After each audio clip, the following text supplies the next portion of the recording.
శివ శివ అంటేనే పాపాలు పోవును, సతీదేవి కథ వింటే ముక్తి కలుగును. దక్షుని గర్వము, సతీదేవి త్యాగము, వీరభద్రుని ఆగ్రహము. వినరయ్యా లోకమున కీర్తించిన శివలీలలు.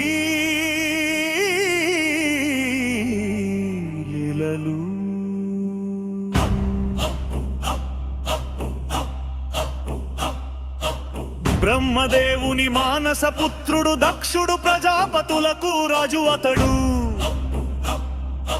అహంకారము తలకెక్కినవాడు, శివతత్వము తెలియని అగ్గనివాడు. జగన్మాత తన కూతురై పుట్టాలని ఘోర తపస్సును చేసెను దక్షుడు. మెచ్చినాది శక్తి సతిగా పుట్టింది. పుట్టిన నాడే శివ ధ్యానం పట్టింది. తపస్సు చేసింది, కైలాసనాథుని పెళ్లాడింది. ఒకనాడు లోకపాల సభలోన దక్షుడు వచ్చెను దర్పముతోనా. పరమాత్మ శివుడు లేవలేదని కోపగించి, అల్లుడని చూడక శాపమునిచ్చి,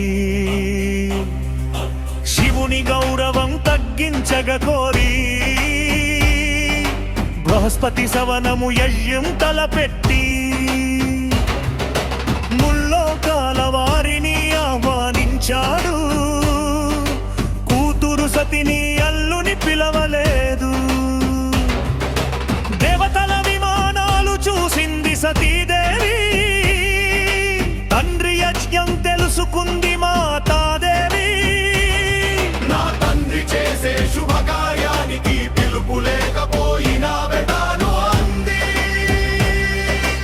అప్పుడు శివుడు హెచ్చరించాడు, ప్రేమ లేని చోట గౌరవం ఉండదు.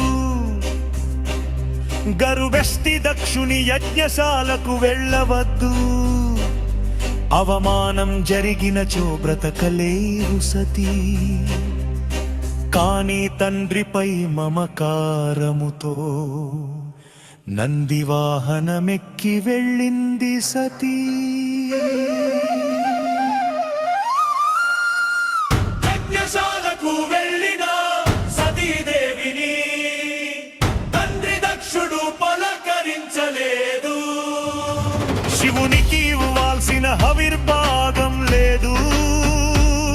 కనీసం కూర్చోవడానికి పీట లేదు. కళ్ళ ముందే శివుని దూషించాడు. బూడిద పూసుకునే భిక్షగాడు నీ భర్త అన్నాడు. దేవతలందరూ చూసి నవ్వుతుంటే సతీదేవి గుండె చెరువయింది.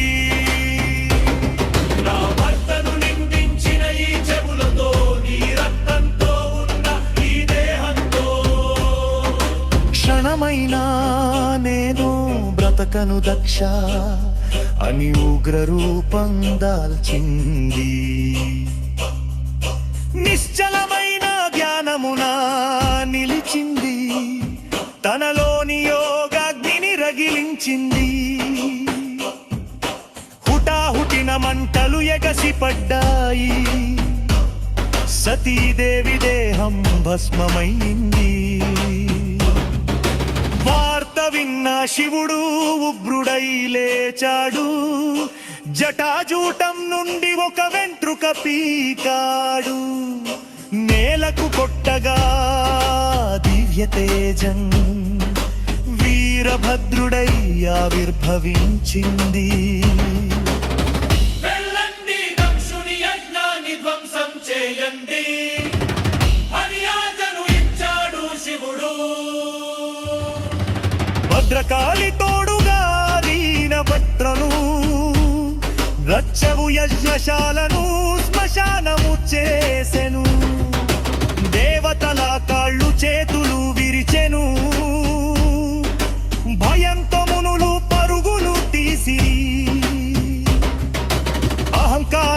దక్షుని జుట్టు పట్టుకొని యజ్ఞగుండం చెంత తల నరికి వేసెను.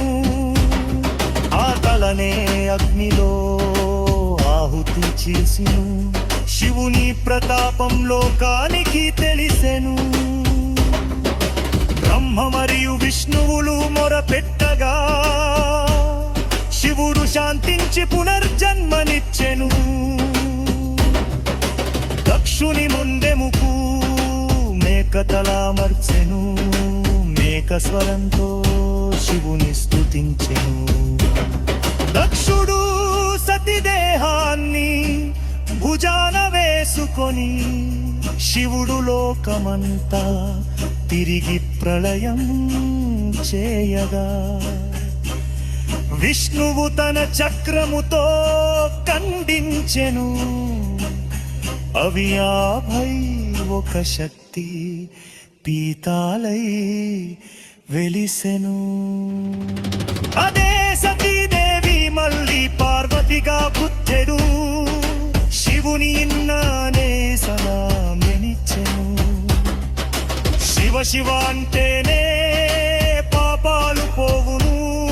సతీదేవి కథ వింటే ముక్తి కలుగును.